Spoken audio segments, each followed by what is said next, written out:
రొటీన్గా ఫ్రాక్చర్స్లో orthopaedic surgeons plates and nails వాడి ఫ్రాక్చర్ని ఫిక్స్ చేస్తారు. కానీ కొన్నిసార్లు కొంతమంది పేషెంట్స్లో ఈ ప్లేట్స్ అండ్ నెయిల్స్ ఫెయిల్ అవుతాయి. వాళ్ళల్లో Ilizarov fixator is one of the best modality manage చేయడానికి ఒక కేస్.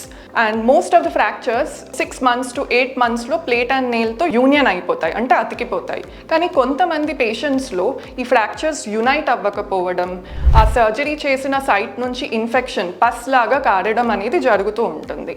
దీన్ని మనం ఇన్ఫెక్టెడ్ నాన్ యూనియన్ అని అంటాము.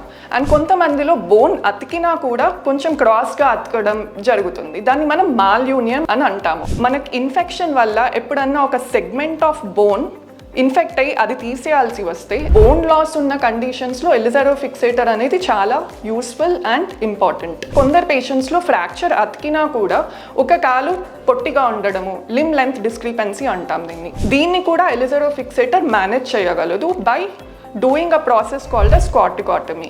ఈ కార్టికాటమీ చేయడం వల్ల మనం ఒక బోన్ని 1 mm ఇంక్రిమెంట్స్ చొప్పున లెంత్ పెంచవచ్చు అనమాట. ఎలిజరో ఫిక్సేటర్తో ఇంకొక అడ్వాంటేజ్ ఏంటి అంటే పేషెంట్ నెక్స్ట్ డే నుంచే వెయిట్ బేర్ చేయొచ్చు. అంటే ఫిక్సేటర్ ఉన్నా కూడా త్వరగా అడాప్ట్ అవుతారు and they can resume their work.